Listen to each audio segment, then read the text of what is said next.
And electronic media మిత్రులకి నమస్కారాలు తెలియజేస్తూ గత కొన్ని రోజులుగా చూస్తూ ఉన్నాం. జగన్మోహన్ రెడ్డి గారు తన యొక్క ప్రసంగాల్లో, ఎన్నికల ప్రసంగాల్లో మరొకసారి ప్రజల్ని మోసం చేయడానికి ఇక్కడికి ప్రజల ముందుకు వచ్చారని ఆయన యొక్క వ్యాఖ్యలను బట్టి అర్థమవుతూ ఉంది.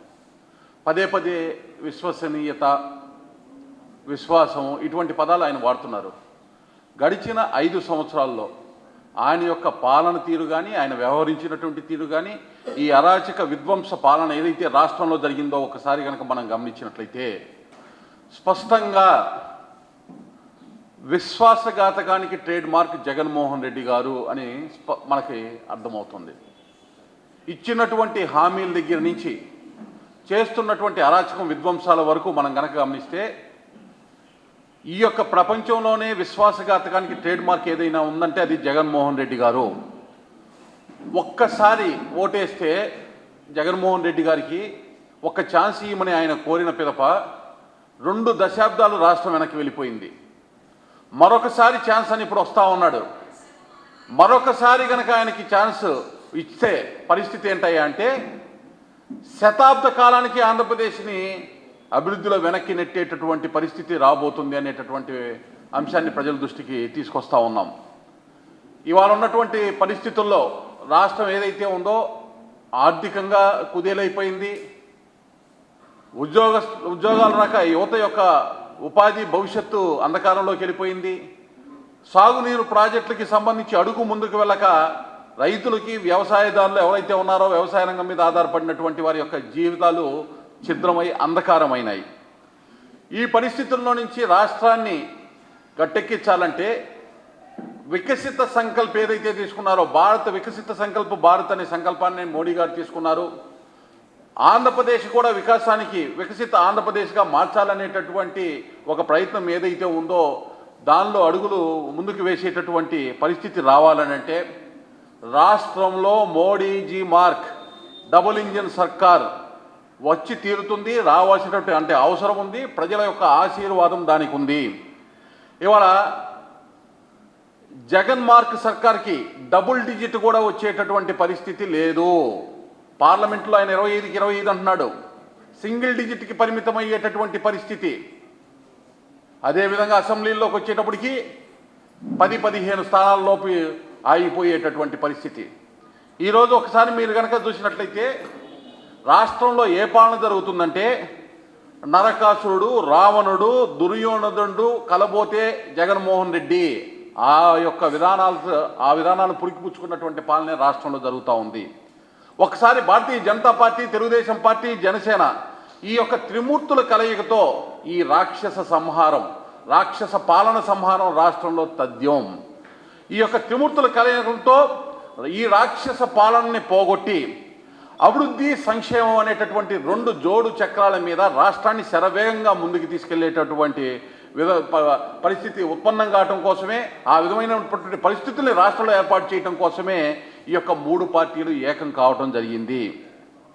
నేను ఒక మాట అన్నాను, విశ్వాసఘాతకానికి ట్రేడ్ మార్క్ జగన్మోహన్ రెడ్డి. ఏ విధంగా అంటే కొన్ని ఉదాహరణలు మీరు కనుక చూసినట్లయితే 2019 ముందు ఆయన అమరావతి రాజధాని అని అన్నారు. 2024కి దాన్ని నిర్వీర్యం చేశారు. ఇదేనా ఆయన విశ్వసనీయత? 2019 ఎన్నికల్లో మద్యం నిషేధం దశల వారీగా అన్నారు.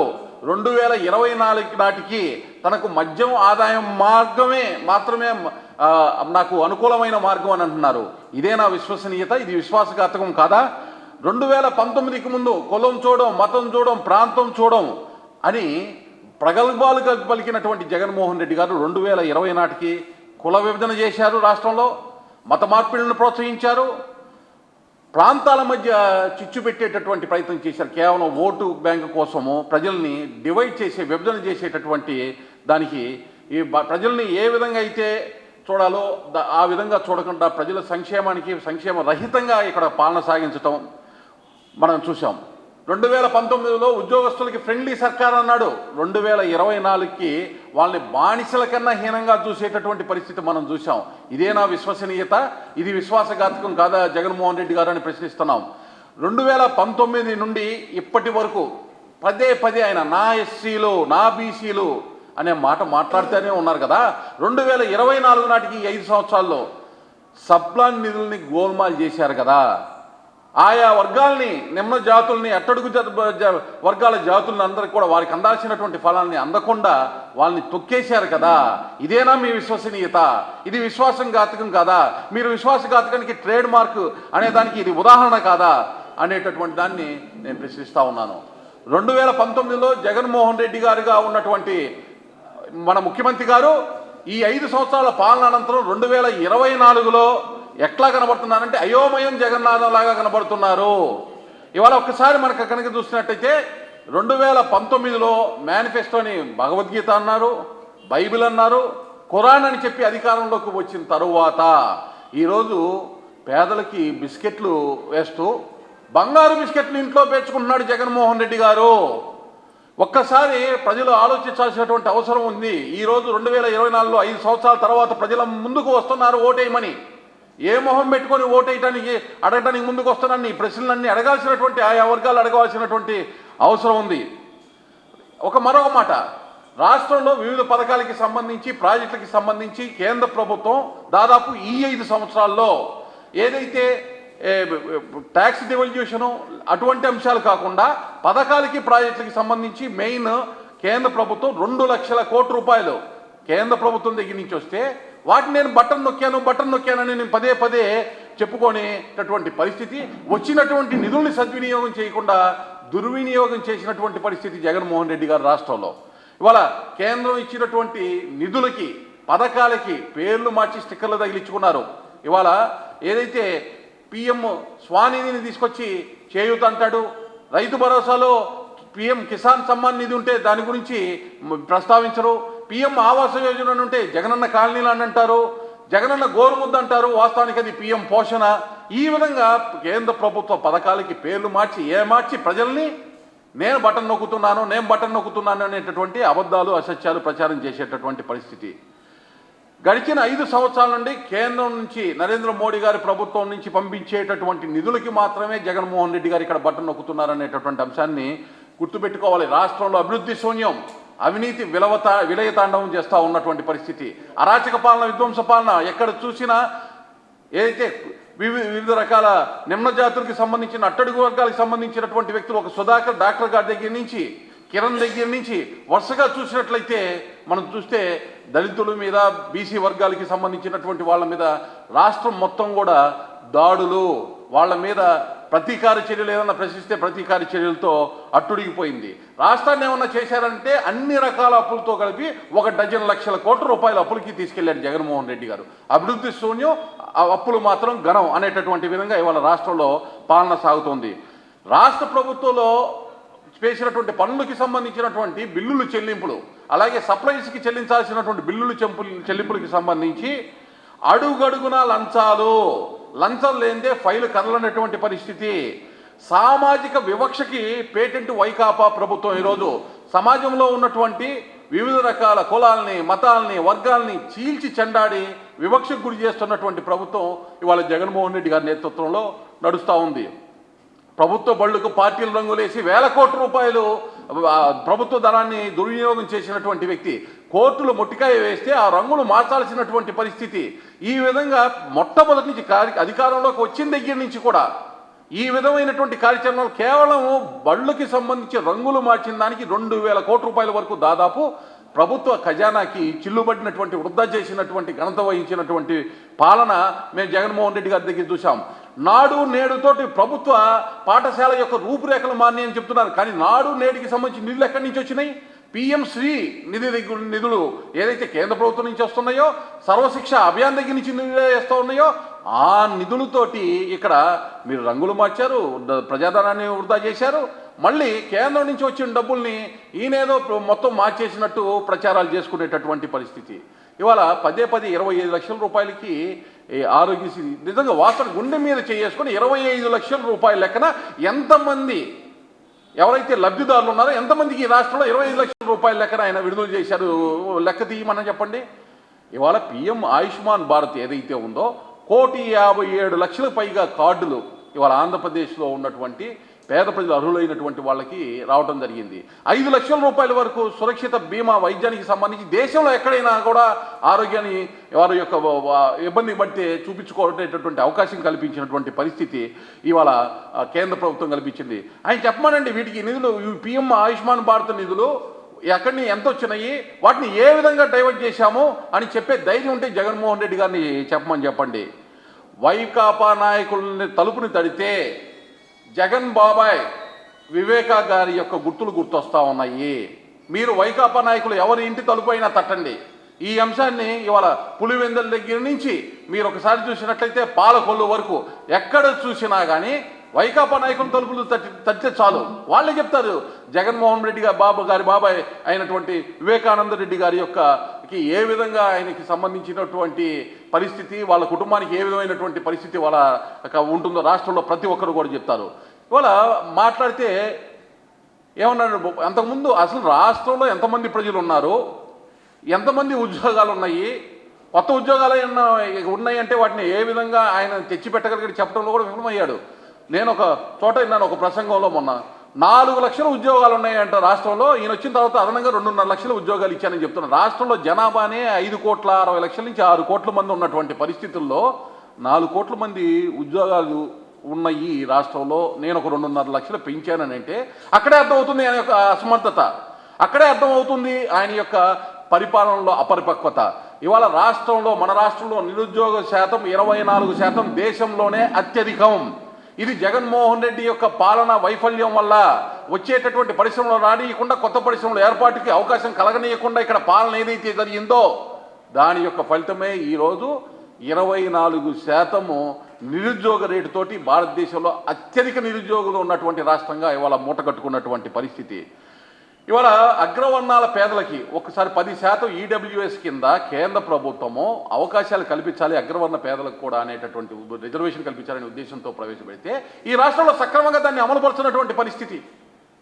ఒకవైపు దళితులు, పేదలు, నిమ్న వర్గాలకు చెందిన వాళ్ళు, వెనకబడినటువంటి వర్గాలకు చెందిన వారే కాదు, ఉన్నత వర్గాల్లో ఉన్నటువంటి కడుపేదలు, నిరుపేదలుగా ఉన్నటువంటి వారికి కూడా చేతి ఊతం ఇవ్వాలి అనే ప్రభుత్వం కేంద్రంలో నరేంద్ర మోడీ గారు పాలన సాగిస్తుంటే దానికి చిల్లుబడేటటువంటి విధంగా ఇక్కడ యొక్క పాలన సాగుతూ ఉంది. అదే మనం పదే అభివృద్ధి వికేంద్రీకరణ చేసేసాం, 3 రాజధానులు ఇచ్చేసామని కూడా ఆయన చెప్తా ఉన్నారు. ఈయన ప్రసంగాల్లో వరుసగా మనం చూస్తూ ఉంటే చెప్తా ఉన్నారు ఆయన 3 రాజధానులు ఇచ్చేసాడంట. ఇచ్చాడు, 3 రాజధానులు ఇచ్చాడు. నేనైతే నమ్ముతున్నాను. 1 మద్యం రాజధాని, 2 గంజా రాజధాని, 3 డ్రగ్స్ రాజధాని. ఈ 3 మటుకి ఈ రాష్ట్రంలో 3 రాజధానులుగా విడసిల్లుతున్నటువంటి మాట వాస్తవం. ఈరోజు ఏ మొహం పెట్టుకొని ఈయన రాయలసీమకి వెళ్ళి అక్కడ నేను ఆల్రెడీ హైకోర్టు ఇచ్చేశాననే మాట చెప్పగలుగుతున్నాడు. అక్కడ సుప్రీంకోర్టులో ఏమని పిల్లేశాడు, హైకోర్టు నేను తరలించలేదు అనే మాట. అక్కడికి పోయి రాయలసీమలో ప్రజల్ని మభ్యపెట్టడము. ఇక్కడ విశాఖపట్నం దగ్గరికి వెళ్ళి ఎగ్జిక్యూటివ్ క్యాపిటల్ అని చెప్తున్నాడు.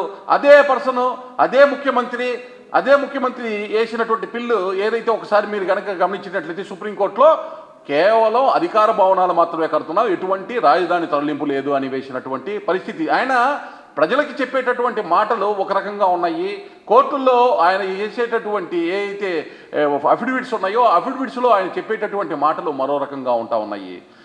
మరొక రకంగా అశాస్త్రీయంగా జగన్ గారు జిల్లాల సరిహద్దులు మార్చేసి ఈ జిల్లాలో ఒక 26 ఇచ్చేశాను, వికేంద్రీకరణ అభివృద్ధి చెందింది అనే మాట చెప్తా ఉన్నారు.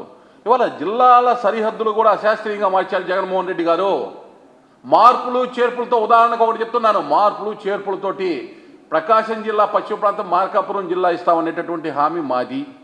ఇవాళ ఉన్నటువంటి ప్రకాశం జిల్లా ఏదైతే ఉందో ఒంగోలుకి సంబంధించి ఒకవైపు అద్దంకి కానీ మరోవైపు కందుకూరుకి సంబంధించి ఆ సరిహద్దులకి సంబంధించినటువంటి అంశాల్లో అశాస్త్రీయంగా మీరు చేసినటువంటి జిల్లాల ఏర్పాటుకు కూడా వాటన్నిటి శాస్త్రీయబద్ధంగా రాబోయేటటువంటి డబుల్ ఇంజిన్ సర్కారు వాటన్నిటిని ఆ సాంకేతిక సమస్యలన్నీ కూడా సర్దుబాటు చేసి ప్రజల ఆకాంక్ష మేరకు కొత్త జిల్లాలని ఇవ్వటం జరుగుతుంది. అలాగే రాష్ట్రంలో గ్రామ సచివాలయాల నిర్మాణం గురించి చెబుతా ఉన్నారు.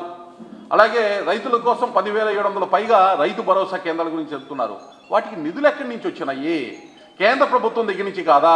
ఇవాళ గ్రామ సచివాలయాల దగ్గర కానీ రైతు భరోసా కేంద్రం దగ్గర కానీ నరేంద్ర మోడీ గారి యొక్క కేంద్ర ప్రభుత్వం యొక్క నిధులతోటి వీటి నిర్మాణం జరిగిందని శిలాఫలకాల మీద మీరు రాసింది వాస్తవా కాదా చెప్పాలి. ఏ విధంగా నువ్వు అబద్ధాలు చెప్తావు? 10,700 రైతు భరోసా కేంద్రాలు నేను పెట్టేశానని చెప్పి నువ్వు ఏ విధంగా చెప్తావని ప్రశ్నిస్తా ఉన్నారు. అలాగే 4 ఫిషింగ్ హార్బర్లు పూర్తి చేశానని చెప్తారు. ఒంగోలు దగ్గరికి వెళ్తే ఒంగోలు కొత్తపట్నం దగ్గర ఎక్కిరిస్తూ ఉంది. కేంద్ర ప్రభుత్వం ఒక్కొక్క ఫిషింగ్ హార్బర్కి 350 నుంచి 400 కోట్ల రూపాయల వరకు సాయం చేస్తుంటే ఇప్పుడు వరకు కూడా అక్కడ శాస్త్రీయంగా అక్కడ భూమిని ఎక్కడైతే ఆ ఫిషింగ్ హార్బర్ ఏర్పాటు చేయాలో అక్కడ దాన్ని తీసుకోకుండా అక్కడ ఉండేటటువంటి ప్రజల మధ్య చిచ్చు పెట్టి, గ్రామాల మధ్య చిచ్చు పెట్టి అక్కడ ఫిషింగ్ హార్బర్ పూర్తి చేయలేనటువంటి పరిస్థితి వాస్తవం కాదా? ప్రశ్నిస్తా చెప్పండి. మీరు చెప్తున్నారు కదా ఇవన్నీ పూర్తి చేశామని. అలాగే కేంద్ర ప్రభుత్వం 17 మెడికల్ కాలేజీలకి అనుమతులు ఇచ్చింది రాష్ట్రానికి సంబంధించి. నేరుగా రాష్ట్ర ప్రభుత్వం ఇప్పటికే 3 మెడికల్ కాలేజీలు పూర్తి కావటాల్సిన నిధులు ఇచ్చింది. ఇంకొక 2 మెడికల్ కాలేజీలు పైప్ లైన్లో ఉన్నాయి. మిగతా మెడికల్ కాలేజీలకు సంబంధించి ప్రతి పార్లమెంట్లో పరిధిలో ఒక మెడికల్ కాలేజీ కంపల్సరీగా ఉండాలి అనేటటువంటి ఏదైతే సహజమైనటువంటి ఒక విధానంతో కేంద్ర ప్రభుత్వం వెళ్తుందో దానిలో భాగంగా ఆంధ్రప్రదేశ్ రాష్ట్రంలో కూడా ఆ మెడికల్ కాలేజీల ఏర్పాటుకి కేంద్ర ప్రభుత్వం ఇవాళ అవకాశం ఇస్తుంది. కేంద్ర ప్రభుత్వం ఆ విధమైనటువంటి ఆలోచనతో ముందుకు వెళ్తూ ఉంది. ఇవాళ 3,500 కోట్లు ఏంటంటే మీరు ఒకసారి చూస్తే ఇప్పుడు నిర్మాణ దశలో ఆయన చెప్తా ఉన్నాడు ఈ మెడికల్ కాలేజీలు ఆల్రెడీ పూర్తయిపోయినాయి అన్నట్టుగా చెబుతా ఉన్నాడు. ఇవాళ నిర్మాణ దశలో ఉన్నటువంటి బాపట్ల, నర్సీపట్నం, పిడుగురాళ్ళ, అమలాపురం, పెనుగొండ, పార్వతీపురం, పాలకొల్లు మెడికల్ కళాశాలలకి మొత్తం 3,550 కోట్లు అవసరమైతే ఇప్పుడు వరకు మీరు ఖర్చు పెట్టింది కేవలం 350 కోట్లు మాత్రమే. ఇంకా 3,200 కోట్లు ఖర్చు పెడితే కానీ పూర్తి కానటువంటి ఆ మెడికల్ కాలేజీలు అవన్నీ పూర్తి అయిపోయినట్టుగా మాట్లాడేటువంటి అనుమతులు కేంద్ర ప్రభుత్వం ఇచ్చినా ఇప్పుడు వరకు పూర్తి చేయలేనటువంటి దుస్థితిలో ఇవాళ రాష్ట్ర ప్రభుత్వం ఉంది. కేంద్ర ప్రభుత్వం సాయం చేస్తున్నటువంటి మార్కాపురం, ఆదోని, పులివెందుల, మదనపల్లి, పాడేరుల్లో ఒక 3 అయితే మార్కాపురము అలాగే పులివెందులకి సంబంధించినటువంటిది, పాడేరుకి సంబంధించినవి దాదాపు పూర్తిగా వస్తున్నటువంటి పరిస్థితి. 2024-25కే ఈ మెడికల్ కాలేజీలు ప్రారంభం కావాలి, వాటి యొక్క పనులు పూర్తి కావాలి. కానీ ఇక్కడ నిర్లిప్తత వల్ల రాష్ట్ర ప్రభుత్వం వాటి నిర్మాణంలో నిర్లిప్త వల్ల 1 సంవత్సరము మెడికల్ స్టూడెంట్స్కి వాళ్ళ యొక్క విద్యా సంవత్సరం కూడా వృధా అయినటువంటి మాట వాస్తవము. ఇవాళ జగన్ గారి యొక్క పాలనలో 9,000 కోట్ల రూపాయలు పంచాయతీలకి ఇవ్వాల్సినటువంటి నిధుల్ని, ఆర్థిక సంఘం నిధుల్ని పక్కదోవ పట్టించి పంచాయతీలు నిర్ణయం చేశారు. ఈయన గ్రామాలు మొత్తం పోయి చూడమంటున్నాడు అభివృద్ధి చెందిందని. గగ్గోలు పెడుతున్నారు పంచాయతీ సర్పంచులు. పార్టీల రహితంగా మీ పార్టీకి సంబంధించినటువంటి పంచాయతీ సర్పంచులను ఒకసారి అడగండి జగన్మోహన్ రెడ్డి గారు. వాళ్ళ విధులకి ఆటంకం కలిగించే విధంగా వాళ్ళ చేతుల్లో ఉండేటటువంటి నిధుల్ని మొత్తం లాక్కొని గ్రామ స్వరాజ్యానికి తూట్లు పొడిచి, గ్రామాభివృద్ధికి తూట్లు పొడిచి మీరు ఈరోజు గ్రామాలు మొత్తం ఒకసారి వెళ్ళి చూడండి, పల్లె కన్నీరు పెడుతుంది. ఇవాళ ఒకసారి మీరు వెళ్ళి చూస్తే జగన్మోహన్ రెడ్డి గారు రాష్ట్రంలో పల్లె కన్నీరు పెడుతుంది. ఈ యొక్క అరాచక, అభివృద్ధి రహిత, విధ్వంసకర పాలన నుంచి చరమగీతం పాడి రాష్ట్రాన్ని కాపాడుకోవాలి అనేటటువంటి భావనకి ప్రజలు వచ్చేశారు. డబుల్ ఇంజిన్ సర్కారు తథ్యం. మీకు పార్లమెంట్లో సింగిల్ డిజిట్ కూడా రానటువంటి మాట వాస్తవము. 20 సీట్లు లోపు అసెంబ్లీలో మీరు అంతకు మించి ప్రాధాన్యత కూడా ఉండనటువంటి పరిస్థితి రాబోతుంది. మీరు దారుణంగా ఓడిపోబోతున్నారు జగన్మోహన్ రెడ్డి గారు. ఇవాళ త్రిమూర్తుల కలయికతో రాక్షస సంహారం వాస్తవం. జగన్మోహన్ రెడ్డి గారు విశ్వాసఘాతకానికి ట్రేడ్ మార్క్ అనేటటువంటిది ప్రజలందరికీ కూడా అర్థమయ్యింది. ఇక ఈ యొక్క అబద్ధాలు, అసత్యాలు, ప్రచారాలను మానుకొని మీరు తట్టాపుట్టా సర్దుకొని ఏ ప్యాలెస్లో రెస్ట్ తీసుకోవాలో అనుకుంటున్నారో ఆ ప్యాలెస్ వైపు దారి చూడటం మంచిది జగన్మోహన్ రెడ్డి గారు. నమస్తే.